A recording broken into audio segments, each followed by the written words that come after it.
Australia's most hated family started out as a loving, tight-knit unit, envied by all those around them. Mate, is there anything you can tell me about this matter? Nothing at all. I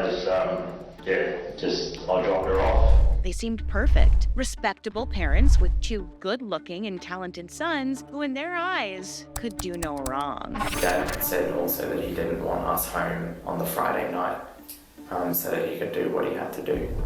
When Rick and Jolene Thornburn took in 12-year-old Tialeigh Palmer as their foster daughter, things began to unravel. Which was hide the body.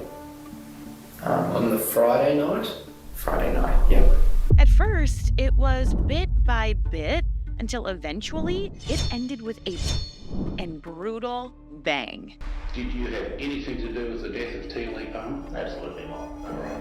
It didn't get more perfect than the Thorburns. Rick was a former truck driver with a love for classic cars, while Jolene ran a daycare center from their home. When Tia's body was located, do you remember where you were? Yeah, I remember it coming on the news first thing in the morning, and I was horrified. The couple also had two handsome, blonde-haired sons, Josh and Trent. The family attended church regularly, and they lived peacefully on their semi-rural property south of Brisbane in Chambers Flat. No one was more upstanding than the Thorburns. Then they took it a step further. They wanted to foster children. When they first applied to become foster parents, they even stated in their application that they wanted, quote, complex, unquote, cases. This couple wanted the children who had been abandoned and neglected in the most gut-wrenching ways. But before we delve into Rick's demons, let's get into the details.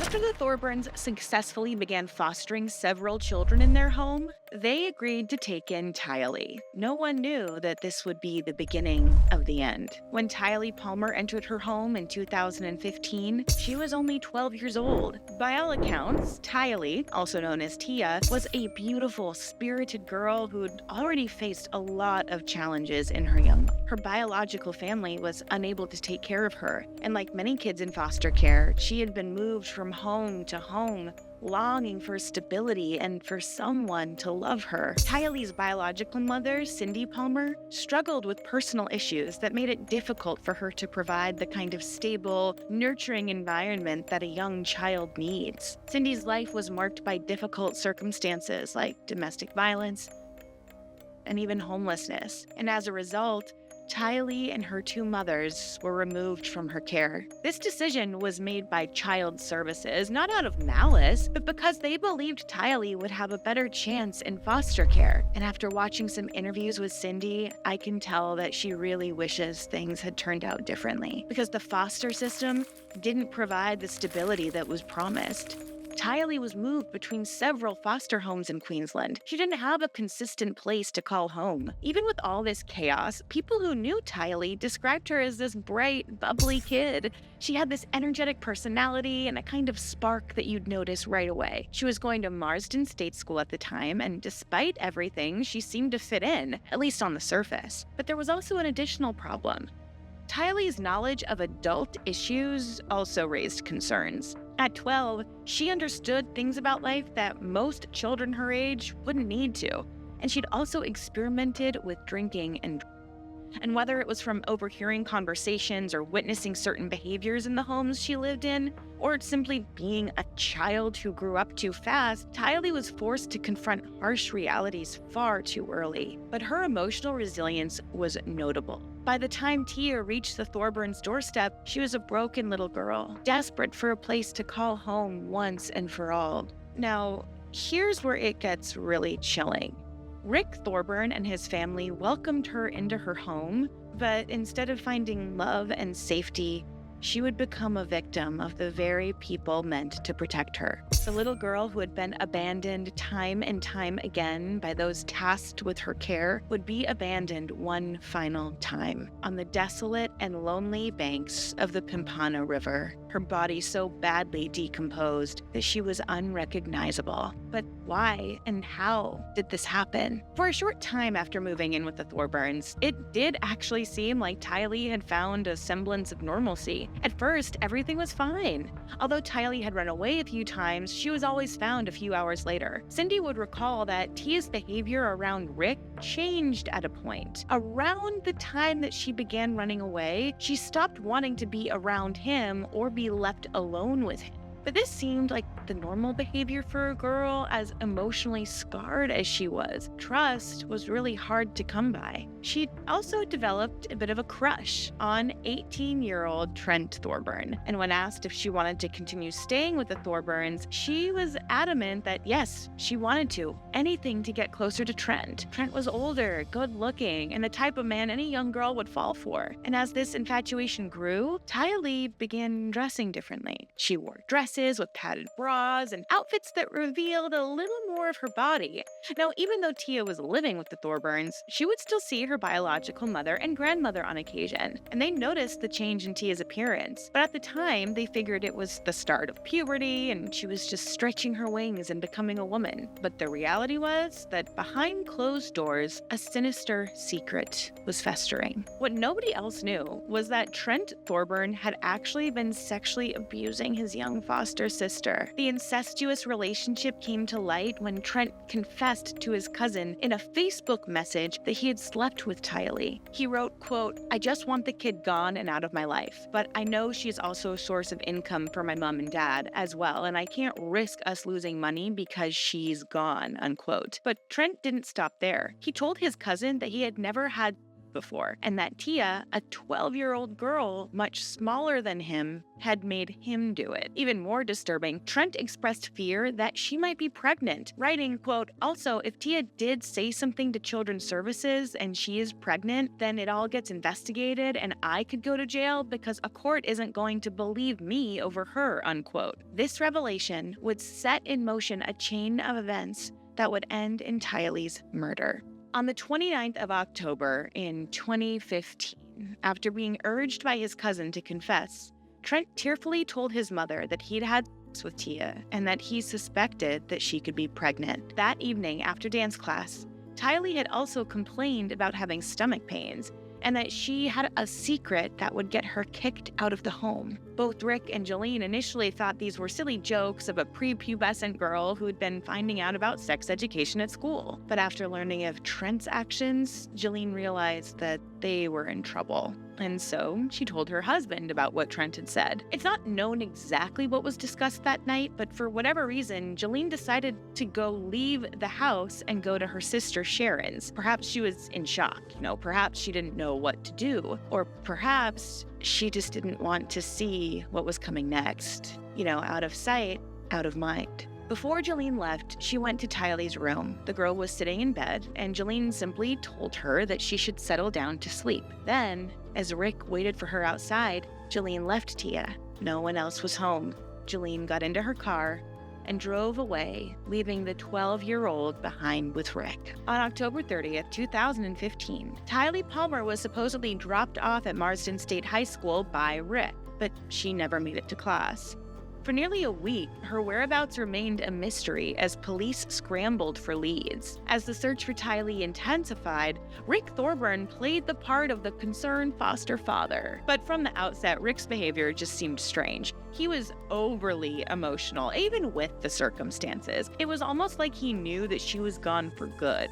And while this raised suspicions among law enforcement officials, the Thorburns weren't considered suspects. To the police, there was no motive and no suggestion that they could be involved. As the search continued, Rick attended a community vigil for the missing girl, shedding crocodile tears as he stood among those praying for her safe return. All the while, he knew exactly what had become of his young charge. When he was interviewed by authorities, Rick had run through the routine of the day that Tialeigh had gone missing. The family woke up, the boys hit the gym, and everyone got ready for the day. Then, Rick dropped Tia off at school at 8:10 a.m. He claimed that he'd waited maybe 30 to 40 seconds for Tia to exit the vehicle and that he'd watch her meet up with a friend at the gate and then head inside the building. Nothing about that seemed amiss. Surveillance cameras also picked up Rick's movements as he picked up spare parts before returning home, and the timeline seemed to all fit together. But the truth started to unravel on November 5th, 2015, when Tialeigh's body was found on the banks of the Pimpama River. She'd been missing for 6 days. Her body was badly decomposed and stripped naked, leaving investigators with the difficult task of figuring out exactly what happened to her. Unfortunately, when a body has been left out in the elements for so long, it's almost impossible to tell how they died. It was noted from the autopsy that Tia, although only being 12, was not a virgin. But what police didn't know was whether she had lost her virginity as a result of sexual abuse before or after her death, or if she'd been engaging in consensual sex while she was still alive. But I mean, we can only really use the term consensual loosely because she was also only 12 years old. And the fact that she was naked suggested that there was a possibility that she'd been assaulted after her death. One thing for sure was that Trent's fear of her being pregnant hadn't come to pass. After Tia was discovered, a funeral was held, and Rick was one of the pallbearers, walking alongside Tia's biological family to lay her to rest. Trent and Josh even performed a dance at the ritual. The Thorburns were a united front, and they put on one hell of a show. It would take nearly a year before the horrifying truth came to light. In the meantime, the investigation hit dead end after dead end. On December 4th, a shoe believed to be Tialeigh's was found near where her body was discovered, but her backpack and school uniform remained missing, leaving investigators with few leads to pursue. The Thorburns continued with daily life, safe in the knowledge that no one suspected them, because why would they? To the outside world, they were just a family mourning the loss of a child who had tragically disappeared. Initially, the investigators received a bunch of false leads from kids at Tia's school about potential sightings, but none of them led anywhere. Authorities also rounded up just over 350 known sex offenders in the area, pressing them for details. One theory was that Tialeigh had met with a boy or a strange man when she went to school that day, but despite the massive interrogations, no suspect came to light. That was until Rick's demons caught up to him. The catalyst that led to the truth being uncovered was actually another crime Rick had committed. It was discovered that he had abused 2 minors from his wife's daycare. This was what piqued the detective's interest. There was no motive. Had Tialeigh experienced the same abuse? As months passed, whispers began to circulate about the rest of the Thorburn family. Neighbors recalled the eerie calm that had settled over the household in the days after Tialeigh's disappearance. Some even claimed to have heard screaming coming from the property on the night she vanished, but without concrete evidence, police could only watch and wait for the family to slip up. And that slip finally came in September 2016, when investigators seized a car formerly owned by Rick Thorburn. Forensic examination of the vehicle yielded damning evidence linking the Thorburns to Tialeigh's murder, specifically the presence of Tia's DNA in the rear of the car, which proved that she had been in it right before or after her death. So, on September 20th, police swooped in and took the entire family into custody. What happened next was like something out of a Hollywood thriller. As officers moved to arrest him, Rick Thorburn collapsed and had to be rushed to the hospital. He was placed in an induced coma, missing his scheduled court appearance the very next day. Some speculated that he had tried to take his own life by taking pills just before or after his arrest, desperate to avoid facing justice for his heinous crime. With Rick temporarily out of commission, attention then turned to the rest of the family. Police knew something was up. They just didn't realize how far this conspiracy actually extended. And of course, authorities couldn't just arrest someone on suspicion alone. They needed cold, hard evidence, and they would get it. Tons of it. You might be asking yourself, how did this family get away with this for as long as they did? The answer lies in their twisted loyalty to each other. For almost a year, the Thorburns managed to deceive everyone, family, friends, and even the authorities. They continued their daily routines as if they weren't harboring a murderous secret. But the truth started to crack when the investigators zeroed in on the Thorburn family. Slowly, inconsistencies in their stories began to emerge. An anonymous call to Crime Stoppers was perhaps one of the biggest breakthroughs in the case. The tip mentioned the Facebook message that Trent had sent his cousin, and when investigators found evidence of the message, which had been deleted but then recovered, they found their trail. Now they had to stop the Thorburns from banding together. Police bugged the Thorburn residence, waiting for the family to slip up, which they did. The family candidly talked about the cover-up. In one conversation, Jolene was captured telling the boys that they would have to be kept out of it. She and Rick instructed them on what to say, especially Trent. Rick's opinion was that Trent should tell the police that he was drunk and that Tialeigh came into his room and seduced him. As investigators continued to monitor the family's conversations throughout the weeks, they noted a weak link between Josh and Jolene. The pair would have conversations about how to save themselves should things go awry. They agreed to come clean if Rick was caught. Their end goal was to shift all of the blame onto him. And now, the police had leverage and enough evidence to get them to confess. With all this hard evidence against the other family members, police brought them in for interviews. Under pressure, Trent Thorburn finally admitted to his relationship with Tialeigh. And once that came out, everything else started falling apart. It wasn't long before Rick Thorburn was arrested for Tialeigh's murder, and Jolene, Trent, and Joshua were all officially taken into custody for their roles in the cover-up. Jolene and Josh broke almost immediately, confessing to their roles and agreeing to become crown witnesses for the prosecution. They were cowards, but they weren't going to go down for a murder they hadn't committed. I mean, it was a web of lies, deceit, and fear. Fear that their family would be ruined.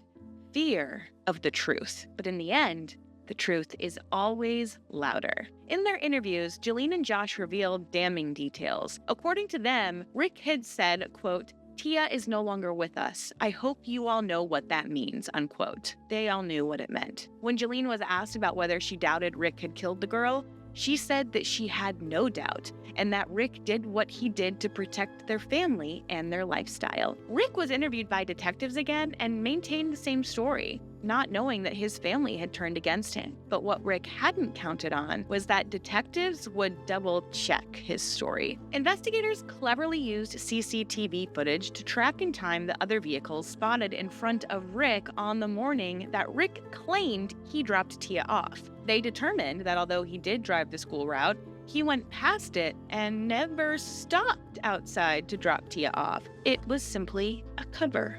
He returned home after picking up the spare parts while Jolene was working in the daycare center. He attended to his car while waiting for night to fall. You see, he had hidden Tialeigh's body in the shed after he killed her, the method of which is still a mystery. When it was dark, he removed Tia's body from her makeshift tomb and placed it in the car to drive it to the river. Although police collected 50,000 hours of CCTV footage from that evening, they never managed to catch Rick in the act of driving to dispose of the body. He left his phone at home and had taken a secluded route. It was well planned and intentional. He'd even asked Trent and Josh not to be home that evening so he could get rid of the body without having them to witness it. It was a sad and tragic ending for young Tia. Rick had just carelessly dumped her naked body on the riverbank, where trash was usually discarded. It revealed what he really thought of his foster daughter. She was nothing more than something to be thrown away. He didn't even give her the dignity of covering her body with clothing.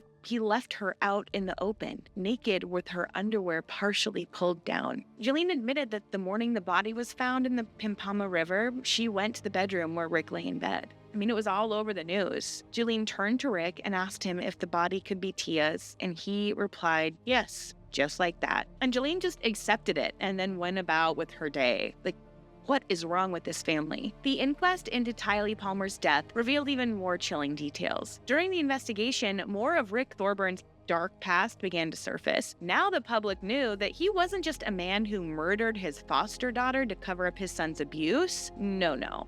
Rick Thorburn was a predator. He had a history of predatory behavior long before Tialeigh ever entered his home. This wasn't a one-time act of violence. It was part of a much larger, much darker history. What's even more unsettling is the way Jolene Thorburn stuck by her husband's side despite knowing what Rick had done. She remained loyal to him until the very end, helping him to cover up the murder and pretending to grieve in public while hiding the truth behind closed doors. You would think such a brutal act would break a family apart, that guilt or fear would tear at the seams of their relationship, but no. The Thorburns carried on as if nothing had happened. They celebrated birthdays, they went to work, they lived their lives, all while knowing that they had killed a 12-year-old girl. The trials of the Thorburn family members played out over the next 2 years, each revealing new horrors about Tialeigh's short life and brutal death. Joshua Thorburn was sentenced to 3 months in jail for lying to police and concealing information about the murder. Trent Thorburn received 4 years for his abuse of Tialeigh and the role in the cover-up, serving just 16 months before being released. Yeah, 16 months for essentially essaying a child because he's 18 and then covering up her murder. It's heartbreaking. Jolene Thorburn was handed only 18 months for her part in the conspiracy of silence, but eventually Rick had his day in court, but he was mum about the details of what had transpired. In May 2018, nearly 3 years after Tialeigh's murder,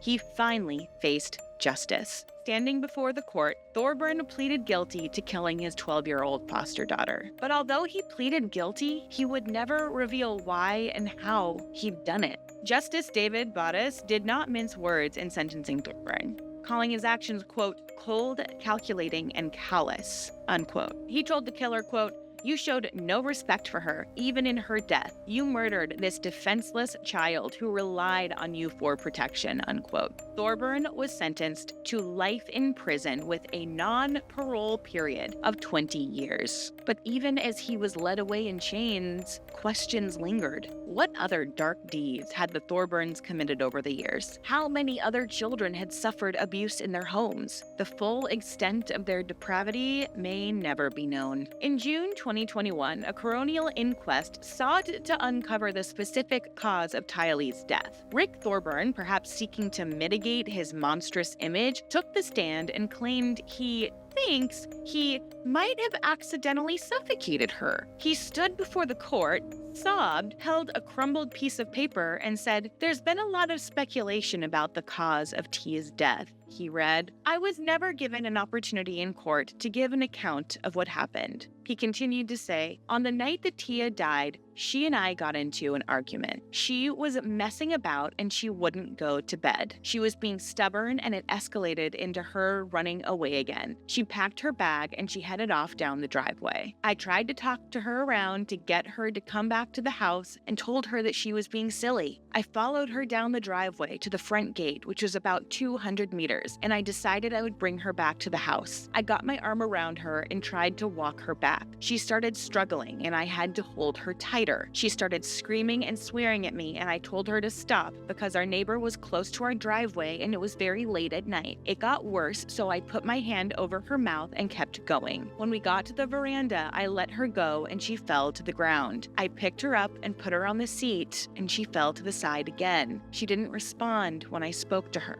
Her eyes were closed and I didn't think she was breathing. I must have accidentally suffocated her with my hand over her mouth and holding her so tightly around her waist. I don't remember anything that happened after this. I don't know if I tried to resuscitate her. I know that I'm responsible for Tia's death and it's something I struggle to live with. I am truly sorry," unquote. Honestly, I don't buy this story, but I'd be curious to know what you all think in the comments down below. And Coroner Jane Bentley saw right through this feeble attempt at redemption. She found Thorburn to be completely without remorse and rejected his claim of accidental death. Kate McMahon, the counsel assisting the coroner, grilled Rick on the stand. Each time Rick would deny remembering something, McMahon would circle around and attack again. Eventually, Rick grew frustrated and snapped at her, accusing her of making up stories. At the inquest, a phone call recorded between Jolene and Rick while Rick was in prison was played. In the call, Rick told Jolene that when asked questions,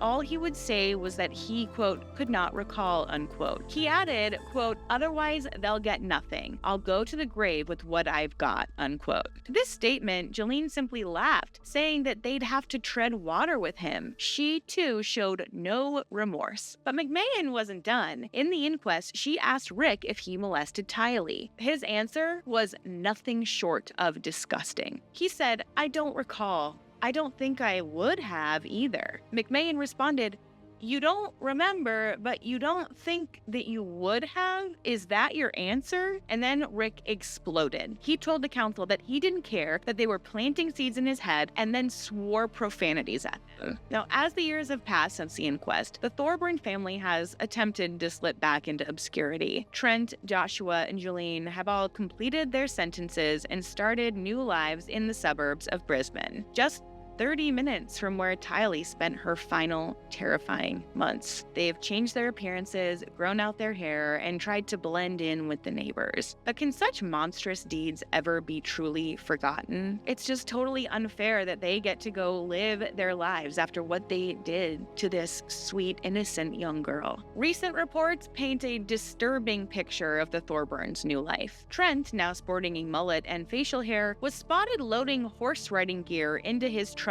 with a young brunette woman. The two seemed affectionate, wiping each other's faces before driving off together. And one just has to wonder, does this woman know the true nature of the man she's with? The man who abused his 12-year-old foster sister? It's disgusting. Julene Thorburn, meanwhile, takes daily walks with her dog and catches up with friends at her son's new home. She continues to visit her murderer of a husband in prison weekly, claiming it's out of obligation rather than love. He doesn't have anybody else, she told the inquest. He shouldn't have anybody else. She goes on to say, I'm married to him. But how can a mother stand by the man who killed a child to protect their criminal son? Not to mention, Rick himself was also suspected of abuse of children in her daycare. It shows a pattern and would be entirely plausible to suspect that he abused Tialeigh in the same way. Remember, at one point, Tia did not want to be around him. Was it because during that time he was abusing her without anyone knowing? And since his incarceration, from the very first arrest to now, Rick has attempted to end his own life 3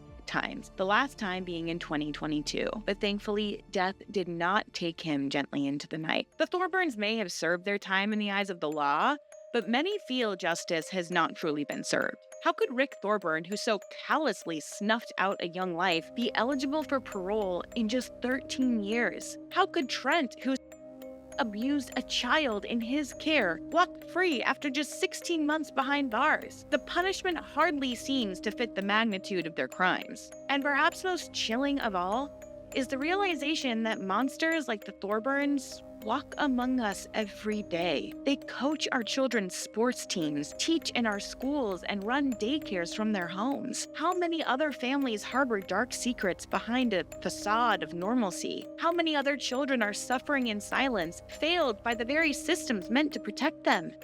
Do we even want to know? And if we did know the full scale, how would we even begin to act upon it? Above all, it's important to remember that a young girl, failed by everyone around her persistently for most of her life, was failed once again. And although her killer was caught, it can't bring her back. Rest in peace, Tialeigh. May you find the home and the comfort you deserved. What do you think about this case? Do you think that Rick Thorburn will ever admit to the full truth about what happened that October evening? Was justice fully served in the case of Trent, Josh, and Julene? And should they still be able to live their lives in peace just 30 minutes from where Tialeigh was murdered by one of their own? Well, that's it for today. Thank you so much for hearing Tialeigh's story. And if you'd like to check out more true crime deep dives, hit that subscribe button and leave your comments down below. Thank you so much for watching. And until next time, bye.